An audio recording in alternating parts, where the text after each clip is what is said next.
Enriqueta Martí i Ripollès nació el 2 de febrero de 1868 en Sant Feliu de Llobregat. De muy joven, Enriqueta se traslada desde su ciudad natal a Barcelona, donde trabajará como niñera, pero pronto comienza a ejercer la prostitución, tanto en burdeles como en lugares dedicados a esta actividad, como eran el Puerto de Barcelona o el Portal de Santa Madrona. En 1895 se casa con un pintor llamado Juan Pujaló. La pareja tuvo una relación tormentosa, reconciliándose y separándose unas 6 veces.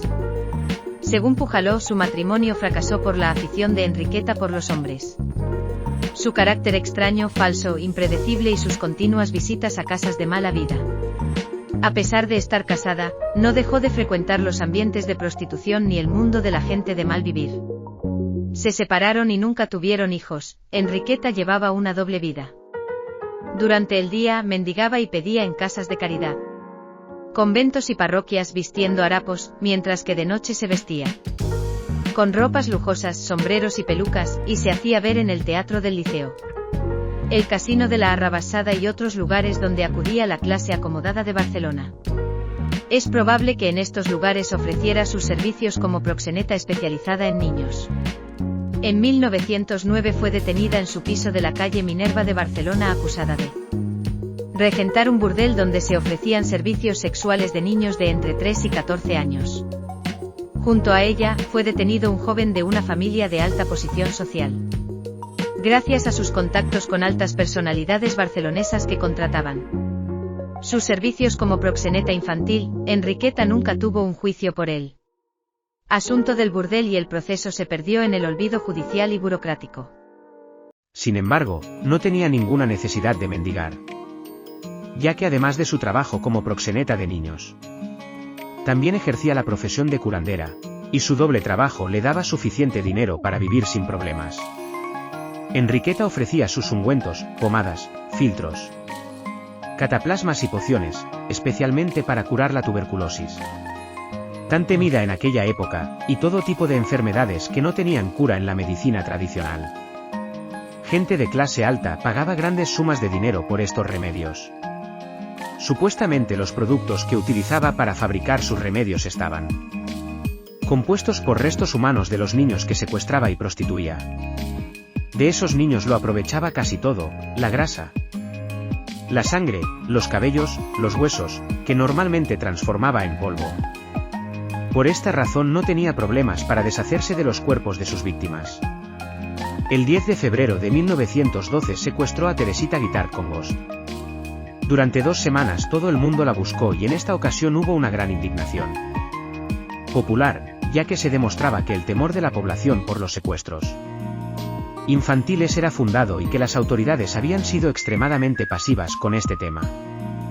Sería una vecina, Claudia Elías, la que pondría a la policía tras la pista de Enriqueta Martí. El 17 de febrero vio a una niña con el cabello rapado mirando desde un ventanal del patio interior de su escalera. El piso era el entresuelo del número 29 de la calle de Poniente. La señora Elías nunca había visto a esa niña. La pequeña jugaba con otra criatura y Claudia le preguntó a Enriqueta si esa niña era suya y ella le cerró la ventana sin decir una palabra. Claudia Elías, extrañada, comentó el hecho al colchonero de la misma calle, con quien tenía amistad, y le hizo saber que creía que esa pequeña era Teresita Guitart Congost y que le había hecho sospechar la extraña vida que llevaba su vecina. El colchonero se lo hizo saber a un agente municipal, José Asens, y este a su vez se lo comunicó a su jefe, el brigada Ribot. El 27 de febrero, con la excusa de una denuncia por tenencia de gallinas en el piso, el brigada Ribot y 2 agentes más fueron a buscar a Enriqueta, que se encontraba en el patio de la calle de Ferlandina. Haciéndole saber la denuncia, llevaron a la asesina hasta su piso. Ella se mostró sorprendida, pero no opuso resistencia, probablemente para no levantar sospechas. Cuando entraron los policías, encontraron 2 niñas en el piso. Una de ellas era Teresita Guitart Congost y la otra niña que se identificó a sí misma como Angelita, hija de Enriqueta, cosa que más tarde sería puesta en duda. Teresita explicó cómo en un momento en el que se alejó de su madre, Enriqueta se la llevó de la mano prometiéndole caramelos. pero al comprobar que se la llevaba demasiado lejos de su casa, Teresita quiso volver y Enriqueta la cubrió con un trapo negro. La cogió por la fuerza y se la llevó a su piso. Nada más llegar a casa, Enriqueta le cortó los cabellos y le cambió el nombre por el de Felicidad, diciéndole que no tenía padres, que ella era su madrastra y que así debía llamarla cuando saliesen a la calle. La mal alimentaba con patatas y pan duro, no le pegaba pero sí le pellizcaba. Y le había prohibido salir a las ventanas y balcones.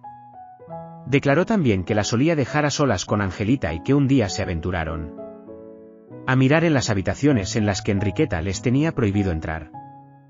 En esta aventura encontraron un saco con ropa de niña llena de sangre y un cuchillo para deshuesar también lleno de sangre. Nunca salió del piso durante el tiempo que estuvo secuestrada. Teresita fue devuelta a sus padres después de haber declarado. Enriqueta fue interrogada sobre la presencia de Teresita Guitart en su casa. Y ella dio como explicación que la había encontrado perdida y famélica el día antes en la ronda de San Pablo. Su vecina Claudia Elías desmintió esto, porque la había visto en su casa muchos días antes de la detención. La declaración de Angelita fue más terrorífica. Antes de la llegada de Teresita a casa había otro niño, de 5 años, llamado Pepito. Angelita declaró haber visto cómo Enriqueta lo había matado en la mesa de la cocina. Enriqueta no se dio cuenta de que la niña la había visto y Angelita corrió a esconderse en la cama y se hizo la dormida. Además, la identidad real de Angelita pronto se puso también en entredicho.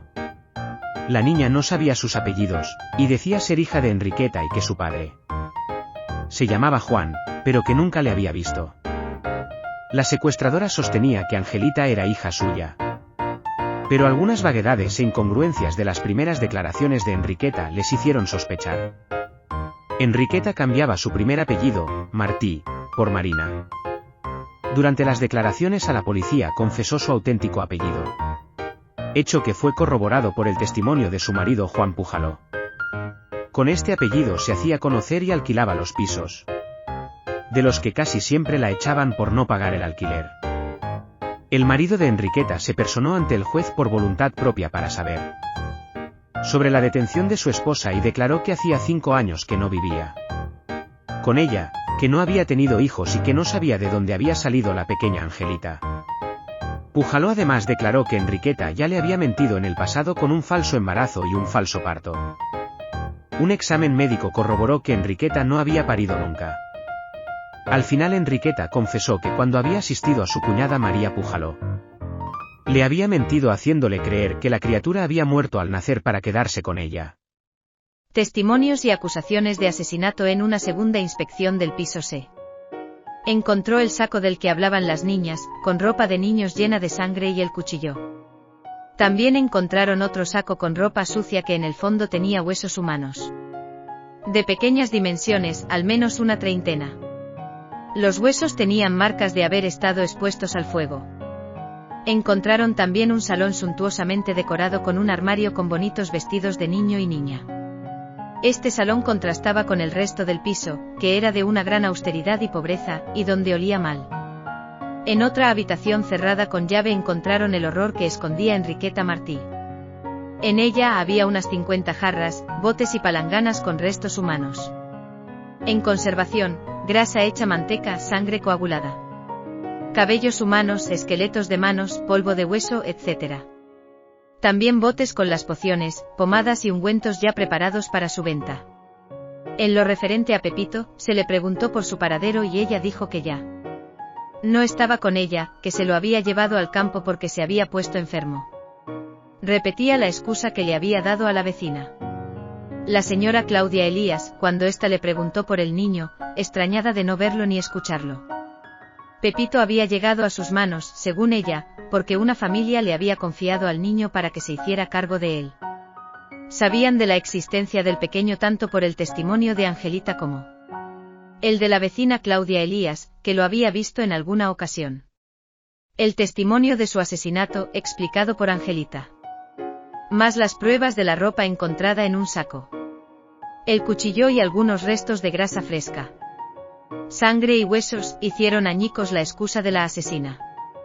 Esos restos eran de Pepito, tampoco pudo justificar cuál era la familia que le había confiado al niño, quedando claro así que el pequeño era otro menor secuestrado. Fue interrogada por la presencia de huesos y otros restos humanos, así como las cremas, pociones, cataplasmas, pomadas y botellas con sangre preparadas para vender que poseía en el piso, y también por el cuchillo de desguazar. Enriqueta I argumentó que hacía estudios de anatomía humana, pero le hicieron saber que los huesos, según los forenses, habían sido sometidos a altas temperaturas. Es decir, habían sido quemados o cocidos, y presionada por los interrogatorios, acabó confesando que era curandera y que utilizaba a los niños como materia prima para fabricar sus remedios.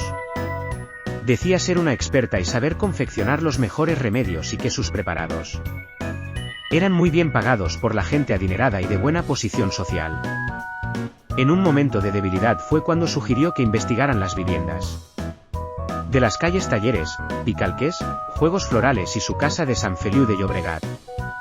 En ese momento ya se sabía condenada y quería beneficiarse de sus servicios como proxeneta de pedófilos. A pesar de ese momento de debilidad y de ira por la suerte que le esperaba, Enriqueta no delató ni un solo nombre de sus clientes. Siguiendo las inspecciones, se registraron 2 pisos más donde había vivido Enriqueta, un piso en la calle Talleres, un tercero en la calle Picalqués y una casita en la calle Juegos Florales, en Sants. En todos ellos se encontraron restos humanos en falsas paredes y en los techos. En el jardín de la casa de la calle de los Juegos Florales encontraron una calavera de un niño de 3 años y una serie de huesos que correspondían a niños de 3, 6 y 8 años. Algunos restos aún tenían prendas de ropa, como un calcetín zurcido, que daba a entender que Enriqueta tenía por costumbre secuestrar niños de familias muy pobres y con escasos medios de buscar a su hijo desaparecido. Habrá parte 2 de La vampira de Barcelona si este vídeo llega a las 500 visualizaciones. Así que comparte, suscríbete, dale a like y comenta.